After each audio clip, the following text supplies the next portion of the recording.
방금 제가 소개를 받고 나왔습니다만 사실 제가 고려대학교를 다닌 사람이 아니기 때문에 사실 고려대학교의 학생들을 상대로 해서 말씀을 하기는 조금 어려운 입장이 있습니다. 그러나 고려대학교는 우리나라뿐만 아니라 세계적으로 널리 알려진 명문 중에 명문 학교이기 때문에 저도 고려대학교에 대한 상세한 내력을 알고 있습니다. 더군다나 방금 여러분들께 말씀드린 우리 김유진입니다. 이름이 그 4.19 당시 바로 2학년이었고 그 다음 해에 고려대학교 총학생회장을 역임을 했는데 여러분들께서 보시니까 머리가 어떻습니까? 완전히 빛나리죠.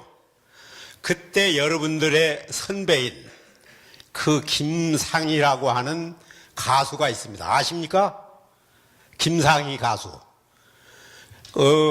고려대학교 법학과를 그때 다녔는데 그 김상희 가수가 부른 노래가 대머리 총각입니다.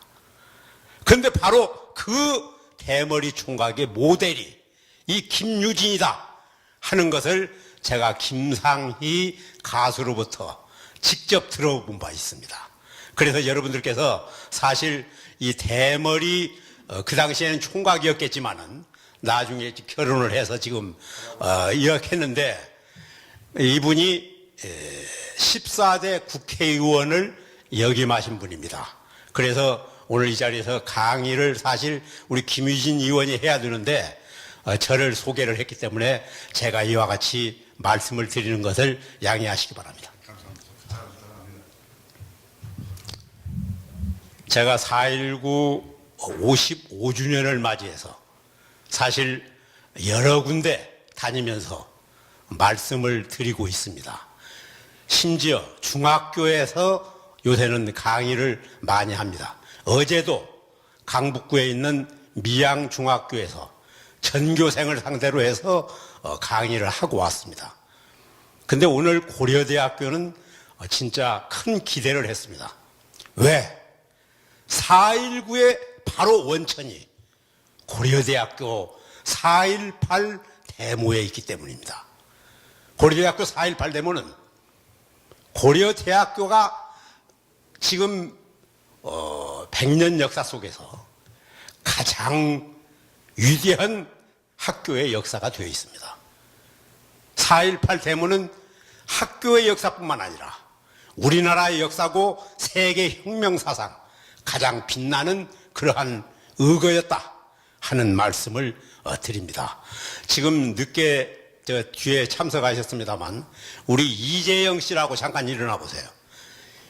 우리 여성 동지입니다. 그 당시에 4.19 당시에 명성여고 2학년에 재학 중이면서 혈서를 여학생의 몸으로 무명지를 깨물어서 혈서를 2번이나 썼던 그런 위대한 역할을 했습니다. 4.19 혁명 소녀입니다. 여러분들께서 아마 러시아의 안내의 일기를 기억하실 겁니다.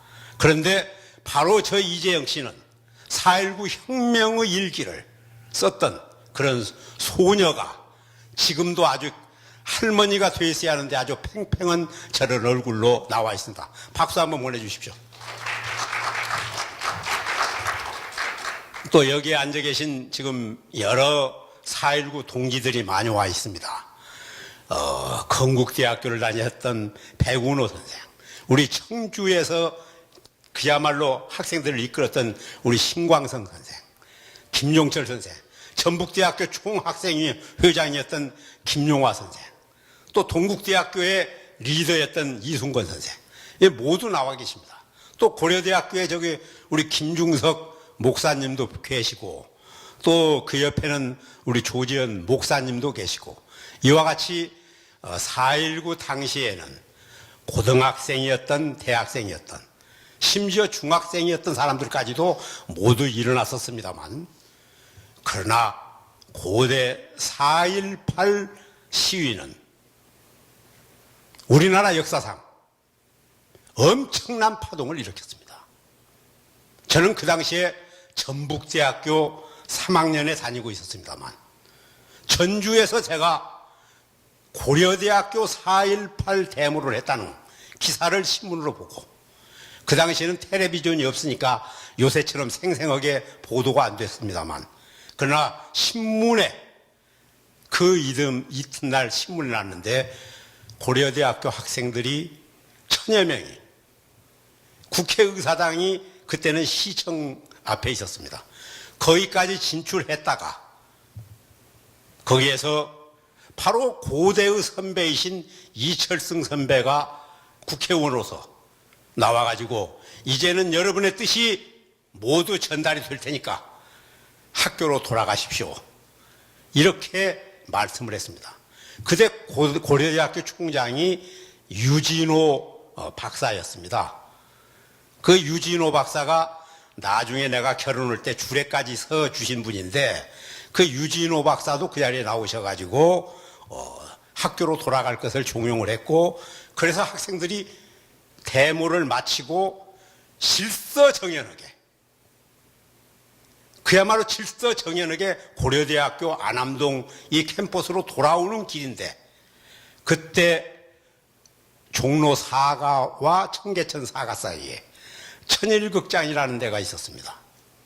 바로 그 앞에서 대기하고 있던 자유당 깡패들이 쇠몽둥이를 들고 와가지고 학생들을 무자비하게 구타를 하기 시작했습니다. 그건 구타가 아닙니다. 폭행입니다. 그래서 그때 고려대학교 학생들이 100여 명이 쓰러졌습니다. 그 당시에 신문에 보면은 고대생 1명 사망, 그리고 퀘션 마크가 붙어있는 신문기사가 지금도 나한테 있습니다. 사망이라고는 딱 해버렸으면 죽은 사람인데 퀘션 마크를 붙였어요. 근데 다행히도 그 학생이 죽지 않고 살아났기 때문에 그날 폭행을 당해가지고 죽은 사람은 없었습니다. 그러나 100여 명이 부상을 당했습니다. 그것도 쇠몽둥이에 맞았기 때문에 엄청난 큰 부상을 당했습니다. 귀가 먼 사람, 머리가 깨진 사람, 다리가 부러진 사람, 이것이 그 당시 실태였습니다. 자유당 독재 정권이 말하자면 자기네들의 정권을 보유하기 위해서 엄청난 폭행을 저질렀고, 그것도 어린 학생들의 평화적인 시위를 막았던 겁니다. 그러면 그것이 4.19 혁명의 기폭제냐? 그건 아닙니다. 4.19 혁명은 그 전에 12년 전에 집권을 했던 이승만이가 초대 대통령이 되면서부터 바로 가부장적인 역할을 했기 때문에 나온 겁니다. 가부장이라는 것이 무엇입니까? 집안에서 아버지가 모든 것을 다 독점하고 명령하고 아내의 말은 듣지도 않고 자식들은 아예 깔봐버리고, 그게 가부장의 권위입니다. 그 당시에 이승만 대통령은 똑같이 그 가부장적인 역할로 대통령을 했습니다. 대통령이 민주주의 국가에서 가부장적인 역할을 하면은 나라가 제대로 굴러가겠습니까? 그러니까 야당에서 비판하고 온갖 신문들이 다 비판을 하고 났습니다. 그러면은 무조건 이승만 정권은 잡아넣는 게 일이었습니다. 야당 의원을 잡아놓고 야당 언론인을 잡아놓고, 그리고 언론의 자유를 핍박하고, 그러다 보니까 국민들은 점점 속에서 끓어오르는 용광로처럼 일어날 수밖에 없는 그런 처지가 됐습니다. 자유당 정권이 그때 대통령을 2번만 하게 되어 있는데 3선 개헌을 자행합니다. 근데 3선 개헌을 하는데 국회의원 3분의 2가 찬성을 해야만이 3선을 할 수 있도록 개헌이 되는 건데, 그때 국회의원 숫자를 딱 보니까 136명이 되어야지 개헌선이 통과되는 겁니다. 근데 숫자를 딱 헤아려 보니까 135명만 개헌에 찬성을 했습니다. 그래서 부결이 됐습니다. 그날 밤 청와대, 지금은 청와대라고 합니다만 그때 경무대입니다. 경무대에서 비상대책회의가 열렸어요. 그때 이승만 대통령이 노발대발한 겁니다. 거기에 국회 부의장, 의장단, 자유당 간부들 전부 모아놓고 너희들은 수학 공식도 모르냐? 내가 딱 계산을 해보니까 국회의원 숫자가 얼마인데 100분율로 따서 135.5명이다. 그날 표결에 들어간 것이. 그러니까 4.4.5입을 하면 반올림을 할 수가 있지 않습니까?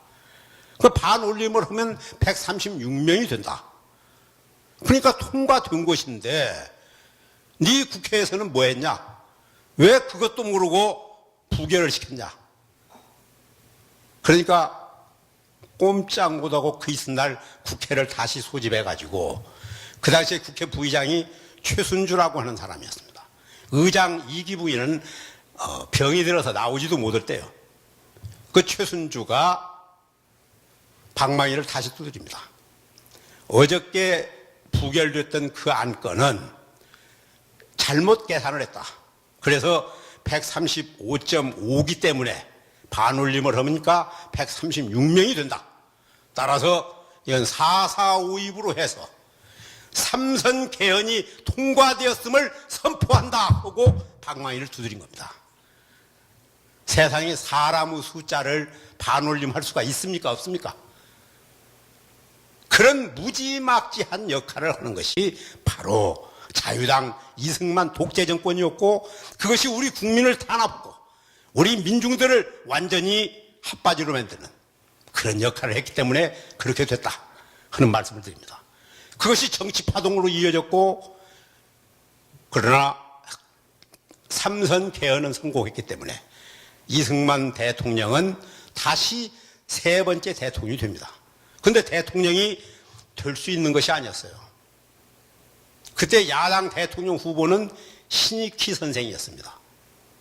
그런데 신익희 선생이 선거 며칠을 앞두고 내가 살고 있는 전주에 유세차 오다가 호남선 열차 속에서 심장마비로 세상을 떠십니다. 이 통한의 신익희 선생의 서거 때문에 우리는 이승만을 이겨내지 못하고 이승만 혼자서 출마를 한 겁니다. 그런데 그때 야당에서 진보당이라는 당이 있었습니다. 그 진보당의 당수가 조봉암 선생인데 조봉암 선생이 그때 출마를 했었습니다. 그런데 조봉암 선생이 그 당시에 표를 받을 수 있는 것이 많이 받아봐야 50만 표 받게 되어 있었습니다.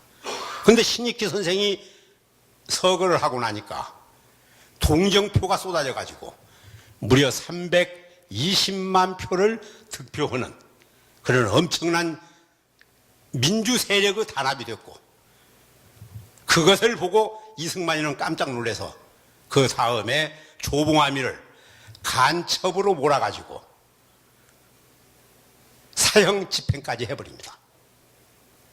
조봉암 선생은 1959년에 사형 집행이 됐습니다. 지금 망우리 묘소에 묻혀 계십니다만 거기에는 비석만 세워놓고 아무런 비문이 없는 그런 비를 세워놨습니다. 작년에 그 가족들이 재심 청구를 해서 간첩의 누명을 벗고 무죄 판결을 받았다는 것도 여러분들께서 아셔야 할 겁니다. 이와 같이 삼선개헌, 정치파동, 발차 교환은 이런 것들이 전부 다 자유당 정권에 의해서 저질러지면서 4대 이제 4선째가 됩니다. 네 번째 또 대통령을 하겠다고 나섭니다. 그런데 도저히 국민들의 여론은 이승만이를 찍을 아무런 생각이 없을 때요. 그래서 획책한 것이 부정선거 혁신입니다. 부정선거라는 것은 뭐 고무신 사주고 옛날에는 그런 것이 있었습니다. 근데 그것은 아주 고전적인 부정선거였고, 그때 자유당에서 최인규라고 하는 내무장관이 획책한 부정선거의 그 내력을 보면은 경찰과 군인, 공무원을 총동원해가지고 선거를 치렀다, 이런 겁니다. 그러면 어떻게 하느냐? 선거함을, 투표함을 바꿔치기 하는 겁니다. 투표함을 하나 빈통을 놓고 투표를 받습니다. 그리고 가져갈 때에는 자기네들이 만드는 다른 투표함을 가지고 가는 겁니다. 투표함 바꿔치기. 그 다음에 5인 착통제라는 것이 있습니다. 5사람을 한 묶음으로 해가지고 그걸 투표하고 나와서 5사람이 서로 이렇게 표를 보여주는 거예요. 공개 투표죠. 그러면 이승만이를 찍은 것이 다 드러날 거 아닙니까? 안 찍으면 그 사람은 5인 작통해서 말하자면 요시 char림 문구이 되는 겁니다. 그래서 그런 부정선거, 심지어 군인들은 영내에서 투표를 하면은 장교가 저쪽 뒤쪽에 앉아 있습니다. 투표함 속에 아무도 있어서는 안 되지 않습니까? 근데 저쪽 장막 뒤에 딱 구멍을 뚫고 장교가 보고 있는 거예요. 그럼 투표할 때 이승만이를 찍으면 가만히 있고, 만일 야당을 찍으면 그때는 그 사람은 소위 왕따가 되는 겁니다. 이러한 부정선거를 획책을 해가지고 전국을 이승만 일색으로 만드는 그런 역할을 했던 것이 자유당의 3.15 부정선거 계획이었다. 그러나 그때도 야당 대통령 후보가 조병옥 선생인데, 불행히도 이분도 신익희 선생과 똑같이 선거 한 달을 앞두고 미국 월트리드 육군병원에 가서 암 진단을 받고 수술을 한 결과 거기서 더 이상 살아나지 못하고 별세하게 됩니다. 그러니까 야당 대통령 후보가 3대 선거 일주일을 앞두고 돌아가셨고, 그리고 4대 대통령 선거 한 달을 앞두고 돌아가신 겁니다. 이런 불행한 경우를 우리는 겪어야 했습니다. 우리 국민들에게는 희망이 없어졌습니다. 유일한 야당 대통령 후보를 찍어야 할 그런 기회를 잃었으니까요. 그래서 3.15 부정선거를 우리는 규탄하는 운동이 벌어졌고, 그것이 대구에 있는 학생들 2.28 데모가 벌어졌고, 그 다음에 3.15 선거날 마산에서 학생들, 시민들이 모두 일어나가지고 데모를 했던 겁니다.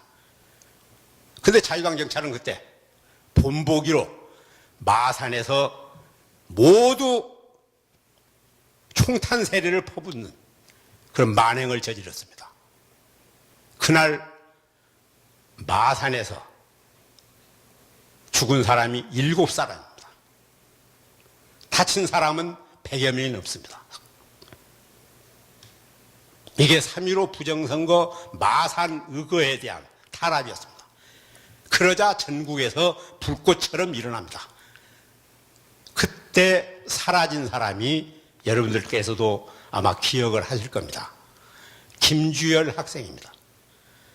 그 김주열이는 전라북도 남원 출신인데, 남원에서 중학교를 졸업하고 이모가 있는 마산에 가서 마산 상고에 시험을 치렀습니다. 합격증을 받았어요. 그때는 4월 달부터 학기가 시작되기 때문에 3.15 때는 아직 마산 상고 학생은 아닙니다. 그러나 마산 상고 1학년에 합격한 사람이요. 그 김주열이가 그날 데모에 선두에 섰다가 행방불명이 되어버립니다.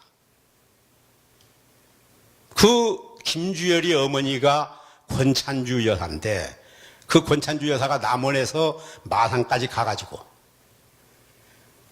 내 아들을 찾아내라, 내 자식이 어디 갔느냐, 울부짖고 다녔습니다. 그것이 도하 모든 신문에 다 보도가 됐고, 그걸 본 모든 국민들이 가슴에서 우러나오는 그 분노를 참지 못하고 다 같이 김주열이 찾기 운동에 나섭니다. 그러나 김주열이는 4월 11일 마산 앞바다에 처참한 시신으로 떠오릅니다. 3일 후 날 김주열이 시신을 커다란 돌멩이에다가 묶어갖고 마산 앞바다에 경찰들이 버렸습니다.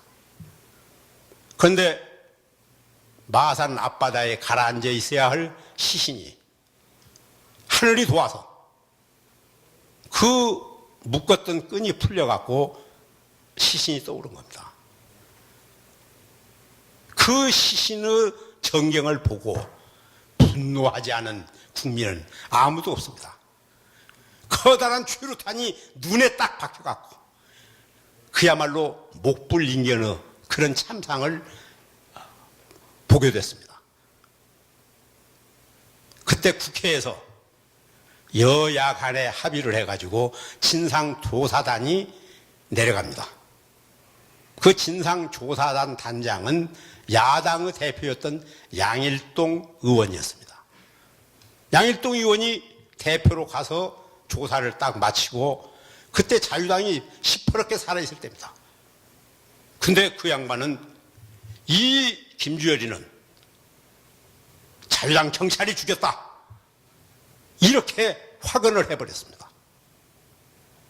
그것이 빌미가 돼가지고 자유당 경찰은 김주열이를 죽인 경찰이 됐고, 그리고 많은 사람들이 분노를 해서 일어났고, 그 첫 번째 데모가 바로 이 자리, 고려대학교 학생들, 오늘 연설을 하기로 했던 이기택 선생이나 또 그 당시에 학생회장이었던 이세기 선생이나 이런 분들이 그때 고려대학교를 이끄는 학생 리더였습니다. 이분들에 의해서 고려대학교 학생들이 일어났던 겁니다. 4.18 데모의 그 위대한 정신이 그때 발휘된 겁니다. 그리고 그 이튿날 도저히 참을 수 없었던 전국의 학생들이 4.19 혁명을 일으킨 겁니다. 피우 화요일이라고 합니다. 그날 186명이 자유당 경찰의 총에 죽었습니다. 6,500명이 피비린내 나는 길바닥에 쓰러져야 했습니다. 이러한 사실을 지금 새삼스럽게 우리가 이야기합니다만, 그 피를 흘리고 쓰러졌던 경복궁 앞에 그 광화문 내거리에다가 지금 이승만을 추종하는 몇몇 세력들은 동상을 세워야 된다, 이승만 기념관을 세워야 된다 하고 외치고 있습니다. 우리의 입장에서는 가슴 속에서 피가 흘립니다만, 그러나 그분들이 그런 노력을 하고 있는 것을 보면서도 우리는 결코 광화문 내거리에 이승만 동상은 세워져서도 안 되지만은 세울 수도 없을 것이라고 하는 확신을 갖고 있습니다. 왜? 우리의 학생들이 가만히 있겠습니까? 우리의 선배들이 거기에서 피를 흘리고 죽어간데 왜 우리가 이승만의 동상을 광화문에서 봐야 되느냐? 이와 같이 저항할 것이기 때문입니다. 바로 여러분들이 그런 주인공이 될 것이다, 저는 그렇게 봅니다. 우리는 이제 제가 강의를 마치는 시간으로 끌어갈까 합니다. 4.19 경과, 그 뒤에 5.16 쿠데타가 나고 그 다음 많은 고통을 겪었던 그런 이야기들은 나중이고요. 우리는 여러분들도 앞으로 이 사회의 큰 리더가 될 것이라고 생각합니다. 근데 리더는 어떤 역할을 해야지 리더냐, 이걸 여러분들이 아셔야 됩니다. 그냥 높은 자리에 올라가면 리더냐? 일단은 리더가 되겠죠. 근데 리더는 리더로서의 역할과 자기 사명과 책임과 의무를 다하는 것이 리더입니다. 어저께 4월 16일 세월호 1주기가 됐습니다. 그때 세월호의 리더였던 사람이 누굽니까? 이준석이라고 하는 선장입니다. 선장은 배에서는 어느 누구도 침범할 수 없는 그런 막강한 권한을 갖고 있습니다. 그 리더가 배가 기울어졌다. 그러면 선장은 배가 마지막 침몰할 때까지 남도록 규정이 되어 있습니다. 그런데도 불구하고 이준석 선장은 빤스바람으로 제일 먼저 도망을 쳤습니다. 여러분들도 다 텔레비전 뉴스로 그 광경을 보셨습니다. 그런데 이준석이 같은 선장 하나 리더 노릇 못했다. 내 이걸 탓하는 거 아닙니다. 나라를 지켜야 하는 사람은 최고의 리더가 대통령입니다. 대통령보다 더 큰 리더는 대한민국에 없습니다. 그런데 우리나라에 1950년에 북한 괴뢰 집단이 남침을 감행합니다. 그러면 우리나라가 침략을 당했다 하면은 우리의 대통령은 자기가 제일 앞장서서 이 침략을 막겠다 하고 나서야 되는 겁니다. 그래 또 말은 그렇게 했습니다. 서울 시민들이여 안심하라. 지금 38선에서는 용감한 우리 국군들이 북한 괴뢰군들을 모두 물리치고 38선을 넘어서 며칠 있으면 평양에 가서 점심을 먹을 것이다. 그러니까 서울 시민들은 동요하지 말고 그대로 서울을 지켜주기 바란다.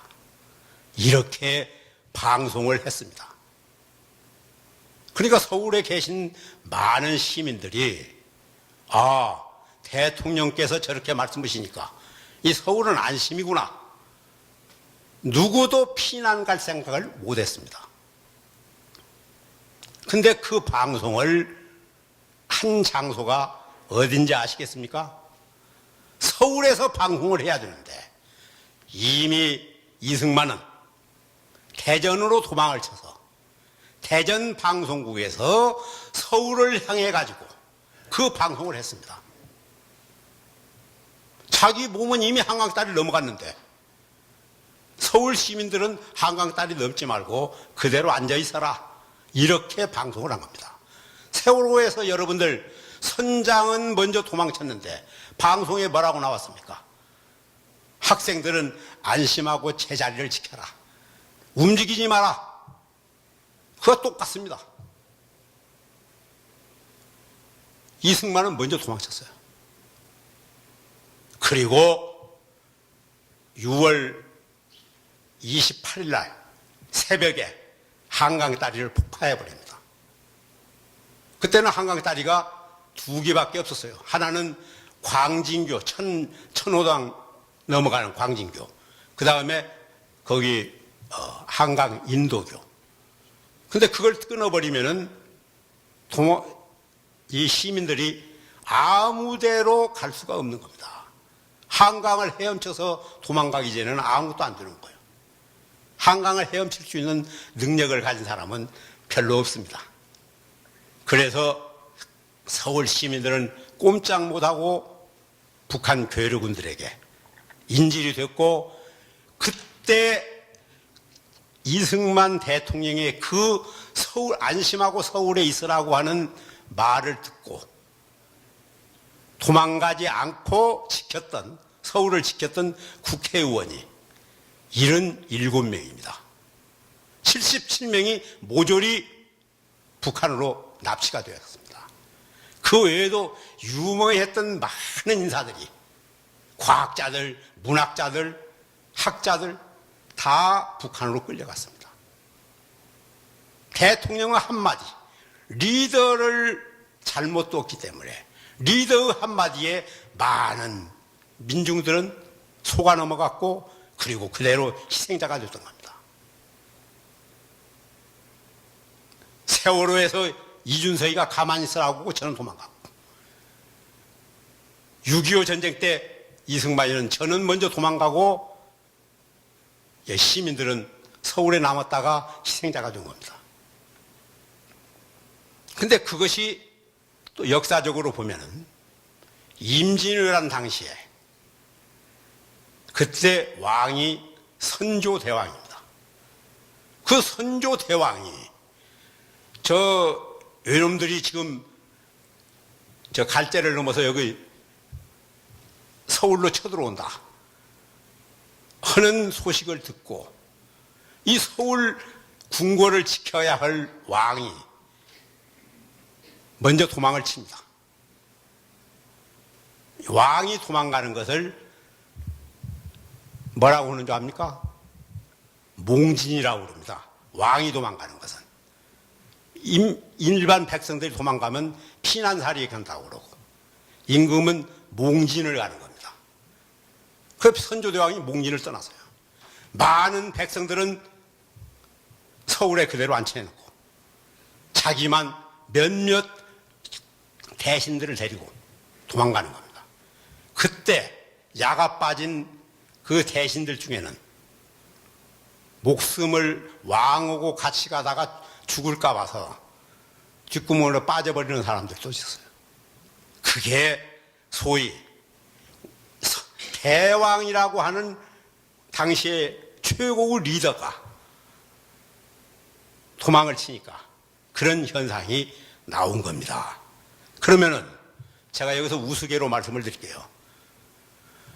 선조대왕도 이승만 대통령도 이준석 선장도 모두 이시성을 가진 분들입니다. 여러분들 중에 이시성 가진 분들이 많이 계실 거예요. 내가 이시성 가진 분들한테 그 얘기를 합니다. 어찌 이씨들은 그렇게 도망을 잘 가냐. 그러면 자기들 다 웃습니다. 그러나 저는 그렇지 않습니다. 이시성 중 가진 사람 중에서 그 사람들은 도망을 갔지만은, 그러나 이씨 중에서는 이순신 장군이 계십니다. 이율곡 선생이 계십니다. 이분들은 나라를 지키기 위해서 10만 양병설을 주장했고, 그리고 실제적으로 울돌목에서 외놈들을 쳐부셨고 한산도 대첩을 이뤘고, 이런 어마어마한 나라 지킴을 했던 분들 중에서도 이 씨들은 훌륭한 분이 많다 하는 것을 말씀을 드립니다. 여러분들은 이제 리더가 될 겁니다.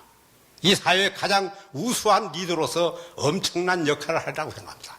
그러나 그 리더가 되기 위해서는 그러한 책임과 자기의 의무와 역사적인 사명감을 꼭 지킬 수 있어야만이 리더로서 역할을 하지, 자리가 높다고 해서 리더가 아니다, 이 말씀을 제가 드립니다.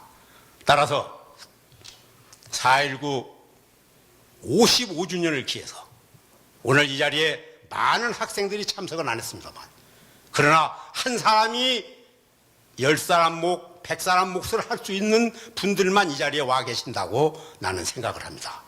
그렇기 때문에 여러분들께서는 오늘 이 역사적인 4.19 55주년 기념을 하기 위해서 이와 같이 많은 노령의 공로자들이 이 자리에 참석해서 여러분들과 같이 토론의 장을 마련했다 하는 것으로 여러분들께서 오늘 이 자리가 뜻깊은 자리였다고 생각을 해 주시기를 바라면서 제 말씀을 모두 가름하도록 하겠습니다.